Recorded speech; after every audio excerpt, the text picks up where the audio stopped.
Hello guys, स्वागत है आप सभी का आपके अपने यूट्यूब चैनल विजय सर में। दोस्तों, आज की इस वीडियो में हम बात करने वाले हैं वन वर्ड सब्स्टिट्यूशन के बारे में, जो 20 होंगे। और ये वन वर्ड सब्स्टिट्यूशन का पार्ट सेकंड है। इससे पहले एक और भी वीडियो बन चुका है।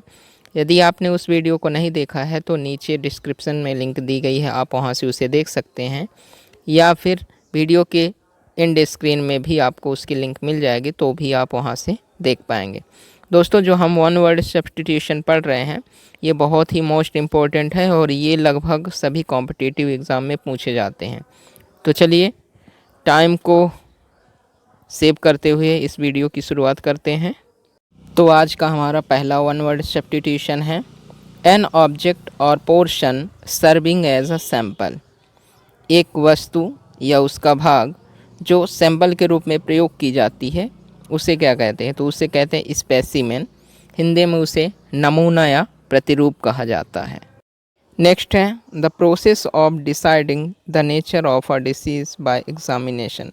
परीक्षण के द्वारा किसी रोग का निवारण करना क्या कहलाता है? तो उसे कहते हैं डायग्नोसिस।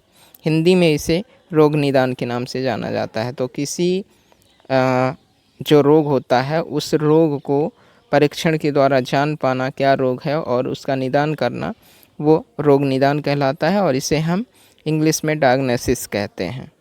अगला वन वर्ड सब्स्टिट्यूशन है an instrument for measuring wind pressure. एक ऐसा उपकरण जो वायु दाब को मापता है, उसे क्या कहते हैं?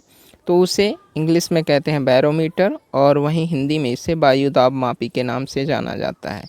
तो एक ऐसी डिवाइस या इंस्ट्रूमेंट जो हवा की दाब को मापता है, उसे हम वायु दाब मापी कहते हैं।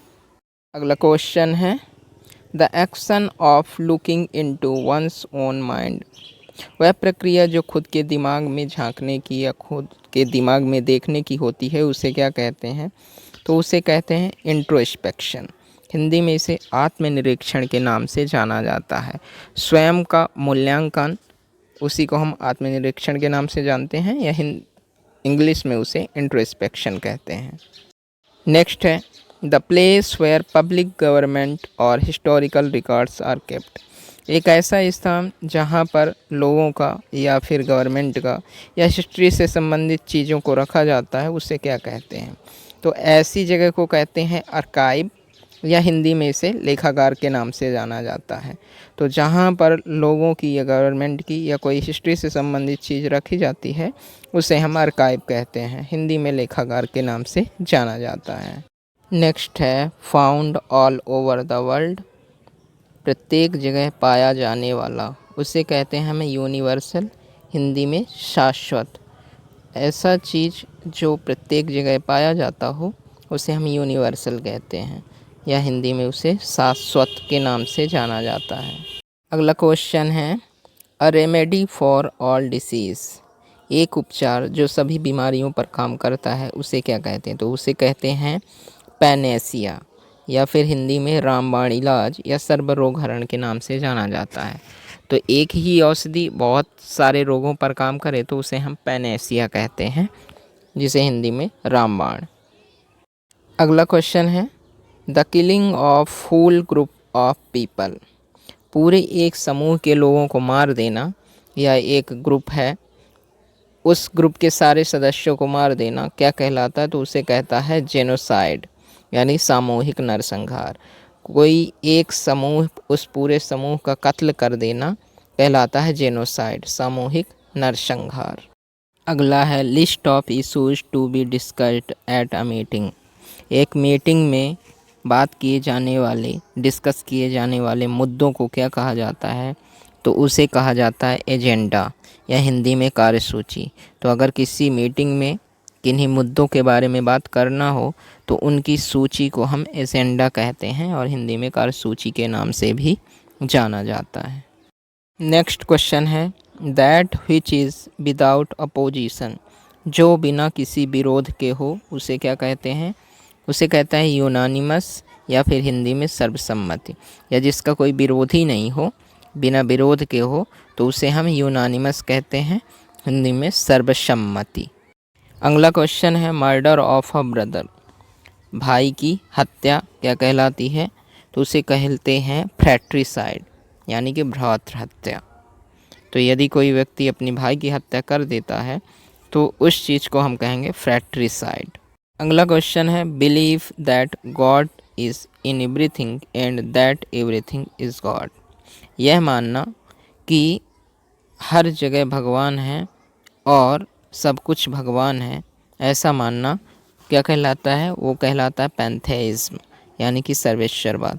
हर जगह ईश्वर का वास होना या हर जगह ईश्वर है और हर चीज़ में ईश्वर है, ये मानना पैंथेइज्म कहलाता है। हिंदी में इसे हम सर्वेश्वरवाद के नाम से जानते हैं।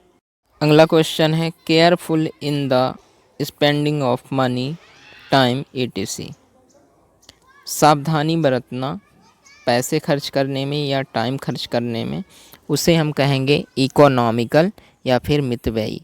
तो अगर कोई व्यक्ति अपना टाइम खर्च करने में थोड़ा सा कंजूस है या फिर पैसा खर्च करने में, तो उसे हम कहेंगे इकोनॉमिकल, यानी कि मितव्ययी। अगला क्वेश्चन है, not easily pleased by anything, यानी कि वह है जो आसानी से नहीं माने किसी के द्वारा या जिसे आसानी से नहीं मनाया जा सकता हो, उसे कहेंगे फास्टिडियस या फिर हिंदी में तुनक मिजाज, यानी कि जो जल्दी जल्दी गुस्सा हो जाता हो लेकिन जल्दी ना मानता हो, उसे हम क्या कहते हैं, फास्टिडियस या फिर तुनक मिजाज। अगला क्वेश्चन है, the study of physical life और लिविंग मैटर, यानी कि भौतिक जीवन या फिर जीवित चीज़ों के बारे में अध्ययन करना कहलाता है बायोलॉजी, और हिंदी में इसे जीव विज्ञान के नाम से जानते हैं। तो अगर कोई वन वर्ड सब्स्टिट्यूशन में आए कि the study of physical life और लिविंग मैटर, तो वह क्या होगा, बायोलॉजी होगा वो।